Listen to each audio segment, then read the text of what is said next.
Hi, boys and girls. Welcome back to the Apocablog. Day 1487 of not understanding why people are just so uh, are so unable to see what's directly in front of them and to understand that the simplest solution is generally the most effective. And we'll get to why I'm saying that in a minute.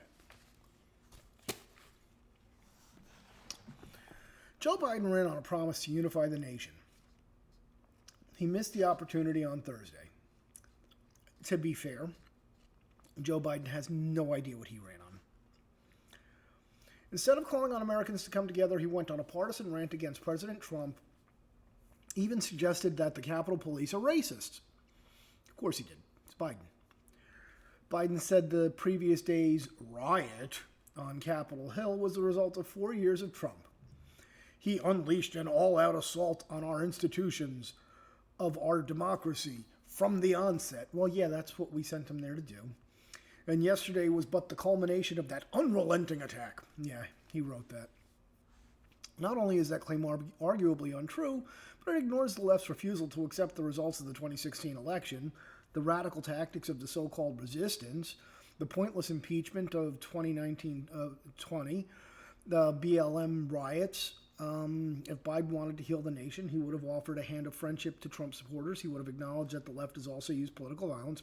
Yeah, they're ever going to admit that. In fact, the left has rioted against democracy for the past decade, but who's counting?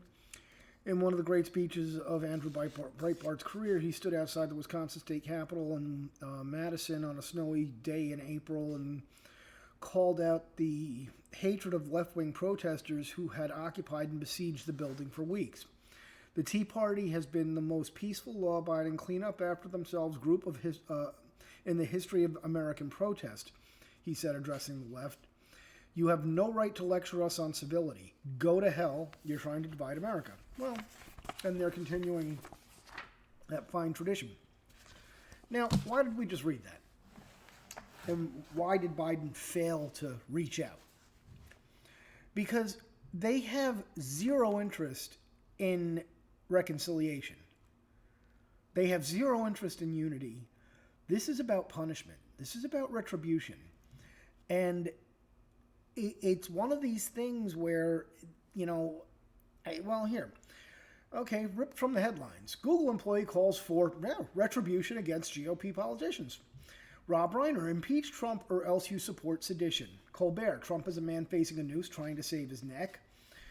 And MSLSD's rule, Trump's ride or die base is a bunch of people wearing Nazi t-shirts. George Clooney, Trump name will forever be associated with insurrection, and thereby extension, anybody that supported Trump will be an insurrectionist.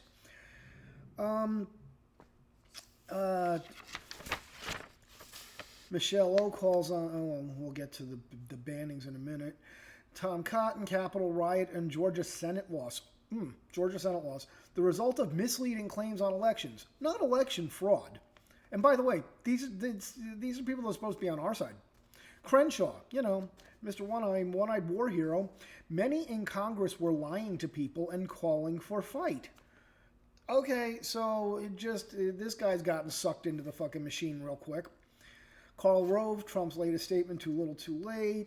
Gillibrand, Capitol rioters exposed institutional racism. All options on the table for the 25th Amendment. That comes from good old Lindsey Graham.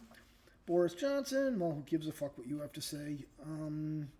Michelle Obama, Trump Capitol rioters desecrated the center of American government. Barr orchestrating a mob to pressure Congress is inexcusable. The guy that refused to prosecute or say anything about BLM for the whatever. Simon & Schuster cancels Josh Hawley's book. Oh, we're back to canceling. Federal prosecutor doesn't rule out charging Trump over Capitol riot. Maryland Gov, no question U.S. better off if Trump resigns or removed. Organization of American States, nobody's heard of you. Capitol riot, a serious attack on democracy. Well, yeah, democracy's mob rule. We don't do that. Bolton, Trump has blood on his hands. John Kelly, I'd vote to remove him under 25th. Biden crowd was domestic terrorists. Schmuckles Schumer calls on Pence to remove Trump. GOP Katzinger, I'm in. George W. Bush chimed in with blaming Republican falsehoods for Capitol insurrection. Insurrection, that's his word. YouTube escalate, blah blah. Late night host call, yeah, whatever. Alec Baldwin, throw horse piss on Ted Cruz, tar and feather him. And they're fucking terrorist warriors. Draymond Green, whoever the fuck that is, blasts violence at U.S. Capitol. Now, why? And then we have a whole other series of quotes talking about banning, people from Twitter and Facebook and social media and blah blah blah. Now, why do they do stuff like, why do they go on this all-out attack and use these words? And Kinzinger, it's almost like Trump's some kind of cult leader. Now, why do they say that about the people that theoretically they're trying to make peace with? Because at best it allows them to dismiss us. At worst, it allows them to accuse us of treason, ruin our lives, potentially put us in prison, or just straight up kill us, because that is one of the penalties for treason. And that's why they're doing this. They have no interest in us all being a happy family. That's not what any of this is about. And it's about punishment. It's about them subjugating us to their will and making us basically indentured servants to them. We will suffer, and we will suffer the tortures of the damned for wanting to make our own decisions, for wanting to be left the fuck alone.